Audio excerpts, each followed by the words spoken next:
तो welcome back guys. और जनवरी की ट्रांसफर विंडो के ऊपर जो है ना वो हमने एक भी वीडियो नहीं डाला था, तो मैंने सोचा कि सारे के सारे ट्रांसफर रूमर्स वो सब आपको बता दूं। मबापे से रिलेटेड भी अपडेट है, एर्लिंग हालैंड से रिलेटेड भी जो है वो अपडेट है, और कुछ ट्रांसफर रूमर्स ऐसे हैं जो अगर जनवरी में पॉसिबल नहीं होते ना ट्रांसफर, तो यहाँ पे समर ट्रांसफर विंडो जो आएगी ना जून जुलाई के अंदर, उसमें जो है वो पॉसिबल होंगे। और गाइस अभी सुबह के 7 बज रहे हैं, अभी मैं सो के उठा हूँ, तो शायद आपको मेरा फेस जो है ना वो थोड़ा नींद वाला लग रहा होगा, तो थोड़ा सा इग्नोर कीजिएगा। यहाँ पे सुबह बंदा उठता है तो कुछ इसी तरह का ही नजर आता है। अच्छा, ये सारे ट्रांसफर अपडेट्स देने से पहले मैं आपको जो है ना वो एक अपडेट दे दूं कि जैसे मैं कोई भी जो है वो ट्रांसफर रूमर बताता हूँ ना, फॉर एग्जाम्पल जो मैंने लुइस सुआरेज की ट्रांसफर अपडेट दी थी ना, वो लुइस सुआरेज के ट्रांसफर से बहुत मंथ्स पहले दी थी मैंने। कितने महीने हो गए हमारी उस वीडियो को आए हुए, आप लोग देख ही सकते हैं। लेकिन ट्रांसफर कब हुआ है? वो अभी हुआ है जनवरी के अंदर। तो ऐसे ही जो ट्रांसफर्स की न्यूज मैं आपको अभी दे रहा हूँ ना जनवरी के अंदर, हो सकता है वो जनवरी में ट्रांसफर्स ना हो पाए, लेकिन वो ट्रांसफर्स हो जाएंगे यहाँ पे अगली समर विंडो के अंदर। तो विदाउट वेस्टिंग एनी टाइम चलिए शुरू करते हैं। सबसे पहली अपडेट जो है ना हमारे पास वो है यहाँ पे एम्बापे से रिलेटेड। बहुत सारी खबरें आ रही थी कि एम्बापे ने जो है वो यहाँ पे एग्री कर दिया है रियल मैड्रिड के साथ, लेकिन अब यहाँ पे फेब्रिजियो रोमानो ने जो है ना वो यहाँ पे ऑफिशियल अपडेट दी है कि एम्बापे के कैंप ने जो है वो रिजेक्ट कर दिया है कि कोई भी एग्रीमेंट जो है वो नहीं हुआ है रियल मैड्रिड के साथ, और एम्बापे ने जो है वो अभी अपना फ्यूचर डिसाइड नहीं किया है यहाँ पे। और रियल मैड्रिड ने जो डेडलाइन दी हुई थी ना यहाँ पे, वो 15 तारीख तक की ही दी हुई थी कि अगर 15 तारीख तक यहाँ पे एम्बापे जो है वो हमारे साथ कोई एग्रीमेंट नहीं करता है ना, तो फिर जो है ना वो यहाँ पे हम जो है वो एर्लिंग हालैंड की तरफ जाएंगे। यानी 15 जनवरी के बाद जो है ना वो यहाँ पे सारे दरवाजे एम्बापे के लिए बंद हो जाएंगे रियल मैड्रिड के। और एम्बापे का जो यहाँ पे रीजन है ना रियल मैड्रिड ना जाने का, वो ये है कि वो किसी भी क्लब के स्टार प्लेयर बनना चाहते हैं। जैसे कि रियल मैड्रिड के अंदर जो है वो अभी स्टार प्लेयर जूड बेलिंगम चल रहे हैं,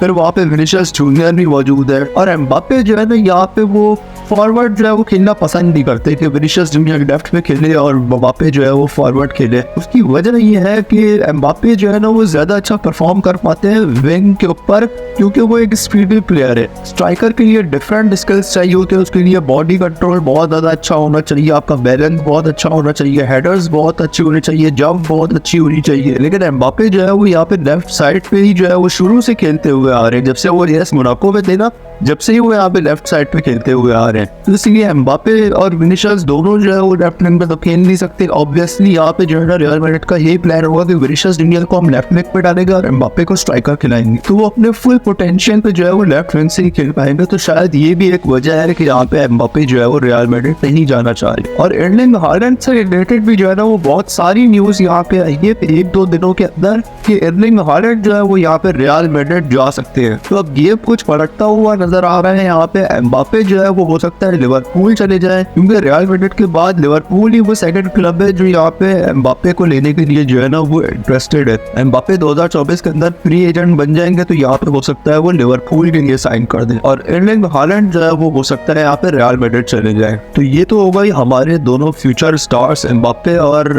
हालैंड की यहाँ पे अपडेट। अब यहाँ पे बात कर लेते हैं यहाँ पे इंटर मियामी के बारे में। तो इंटर मियामी जो है वो यहाँ पे फिलिपे कोटिनो को साइन कर सकती है, या तो इसी जनवरी के अंदर या फिर हो सकता है समर विंडो के अंदर, जब उनका लोन यहाँ पे खत्म होगा ना, और जब वो 2024 के समर के अंदर वापस आएंगे एस्टन विला, तो फिर जो है ना वो यहाँ पे इंटर मियामी जो है वो उनको साइन करने के लिए इंटरेस्टेड होगी। और फिलिपे कोटिनो तो ऑब्वियसली यहाँ पे मेसी और सुआरेज के साथ दोबारा खेलना चाहेंगे, क्योंकि वो मेसी और सुआरेज के साथ पहले भी खेल चुके हैं। तो फिलिपे कोटिनो भी जो है वो आपको हो सकता है इंटर मियामी जाते हुए नजर आए। अब बात कर लेते हैं यहाँ पे जोशुआ किमिक की। तो जोशुआ किमिक भी जो है वो कोई कॉन्ट्रैक्ट साइन नहीं कर रहे हैं यहाँ पे बायर्न म्यूनिच के साथ, और बहुत सारी खबरें जो है वो ये निकल के आ रही है कि पीएसजी जो है वो इंटरेस्टेड है, उसके बाद मैनचेस्टर यूनाइटेड भी जो है वो इंटरेस्टेड है जोशुआ किमिक को लेने के लिए। उसकी वजह यह है कैसेमीरो और वेरान जो है ना वो यहाँ पे अल नसर जा सकते हैं, तो फिर किमिक को जो है ना वो यहाँ पे मैनचेस्टर यूनाइटेड और पीएसजी दोनों ही लेने के लिए इंटरेस्टेड है। अब अगर किमिक जो है वो कोई कॉन्ट्रैक्ट नहीं साइन कर रहे बायर्न म्यूनिच के साथ,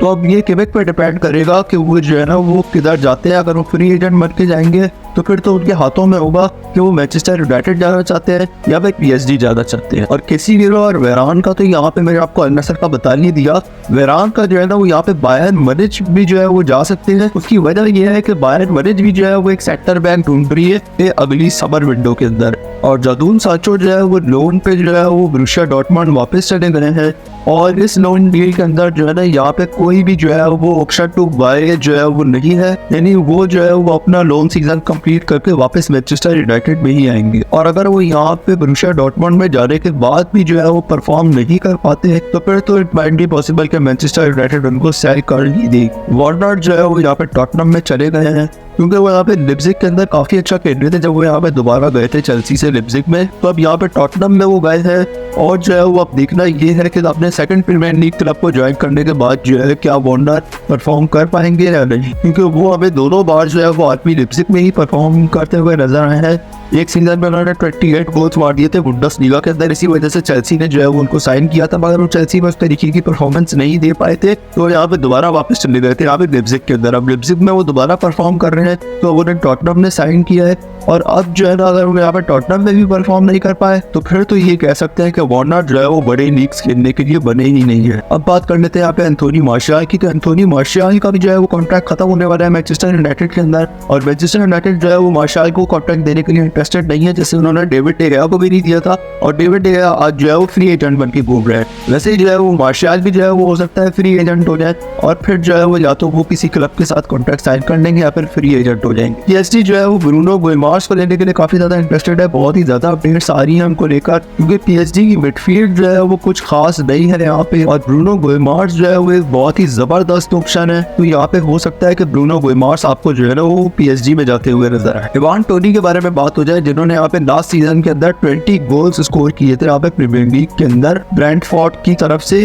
और अब जो है ना यहाँ पे आर्सेनल जो है वो बहुत ज्यादा इंटरेस्टेड है, और इवान टोनी भी जो है वो आर्सेनल में जाने के लिए काफी ज्यादा इंटरेस्टेड है। लेकिन यहाँ पे चेल्सी जो है वो बहुत सारा पैसा देकर जो है ना वो ब्रेंटफोर्ड को कन्विंस कर सकती है कि वो इवान टोनी जो है वो चेल्सी को सेल कर दें। प्रीमियर लीग का एक्सपीरियंस तो उनके पास पहले ही है, प्रीमियर लीग की टीम के अगेंस्ट तो वो पहले ही बहुत गोल्स मार चुके हैं, तो एक बड़े क्लब के अंदर अगर वो आएंगे तो और ज्यादा गोल्स वो स्कोर कर पाएंगे। तो अब देखना ये है कि इवान टोनी जो है वो क्या चेल्सी जाएंगे या फिर वो यहाँ पे जो है वो आर्सेनल में जाएंगे। मैनचेस्टर यूनाइटेड का हाल भी जो है वो सीजन में बुरा हुआ है, तो मैनचेस्टर यूनाइटेड भी जो है ना वो यहाँ पे कुबो को साइन कर सकती है अपनी मिडफील्ड को स्टेबल करने के लिए, और फिर वो गुलरासे को भी साइन कर सकती है जो इस वक्त यहाँ पे बुंडेसलीगा के जो है वो आई थिंक टॉप स्कोरर है या फिर सेकंड टॉप स्कोरर है, और बहुत गोल्स वो स्कोर कर रहे हैं यहाँ पे बुंडेसलीगा के अंदर। और गुलरासे के तो यहाँ पे जो है ना वो न्यूकैसल भी जाने के चांसेस है और मैनचेस्टर यूनाइटेड भी जाने के चांसेस है। तो अब देखना ये है कि गुलरासे जो है वो यहाँ पे दोनों में से कौन सा क्लब ज्वाइन करेंगे। और बार्सिलोना की मिडफील्ड भी जो है वो कुछ स्टेबल नहीं है, गावी जो है वो यहाँ पे इंजर्ड हो चुके हैं, तो अब यहाँ पे बार्सिलोना भी जो है ना वो यहाँ पे डोगलस लुइस जो यहाँ पे एस्टन विला के मिडफील्डर है ना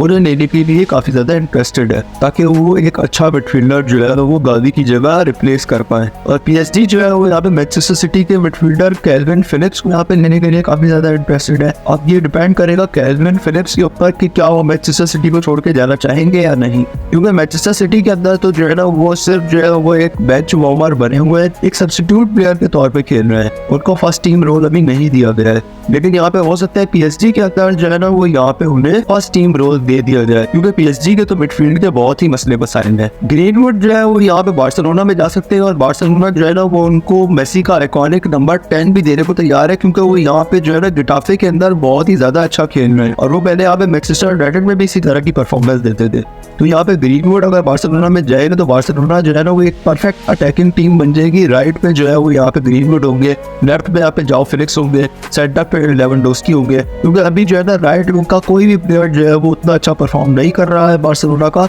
जितना अच्छा ग्रीनवुड कर रहे हैं। तो यहाँ पे बार्सिलोना की अटैक जो है वो और भी ज्यादा अपडेट हो जाएगी अगर ग्रीनवुड को वो साइन करती है तो। और आज की हमारी फाइनल अपडेट, चेल्सी जो है वो यहाँ पे ओसीमन को साइन करने के लिए काफी ज्यादा इंटरेस्टेड है। ओसीमन की जो है वो चेल्सी की अपडेट मैंने आपको पहले भी दी थी यहाँ पे, क्योंकि ओसीमन जो है वो यहाँ पे पिछले साल जो है वो सीरिया ए के टॉप स्कोरर थे, और इस साल भी जो है वो गोल्स स्कोर कर रहे हैं, और चेल्सी को एक परफेक्ट एक्सपीरियंस स्ट्राइकर भी मिल जाएगा, और बहुत सारा पैसा तो यहाँ पे चेल्सी दे ही सकती है ओसीमन के लिए। तो अब देखना ये होगा कि क्या यहाँ पे ओसीमन जो है वो चेल्सी जाना चाहेंगे या नहीं। तो ये थी हमारी सारी आज की ट्रांसफर न्यूज, सारी अपडेट्स है यहाँ पे बिल्कुल कम्प्लीटली मैंने आपको जो है ना सारे बड़े प्लेयर्स की जो है वो अपडेट्स दे दी है। और आजकल यहाँ पे जॉब से टाइम नहीं मिल पा रहा है कि मैं डेली लॉन्ग वीडियोस डालूं, इसलिए मैं डेली जो है वो शॉर्ट्स ही डाल पा रहा हूँ। जैसे ही जो है वो थोड़ा टाइम निकलना शुरू होगा तो आपको चैनल के ऊपर जो है वो डेली लॉन्ग वीडियोस भी देखने को मिला करेंगी, मैच रिव्यूज की भी, ट्रांसफर रूमर्स की भी, और जो कुछ भी फुटबॉल में चला करेगा वो सब जो है वो हम लॉन्ग वीडियोस के अंदर कवर किया करेंगे। लेकिन शॉर्ट वीडियोस तो जो है वो आपको चैनल पे रोज ही देखने को मिलेगी। और ऐसी इंटरेस्टिंग फुटबॉल शॉर्ट्स देखने के लिए सब्सक्राइबर पर लर्निंग करके जाइएगा। तो कैसे ही करना आपको आगे से जस्ट होता रहे।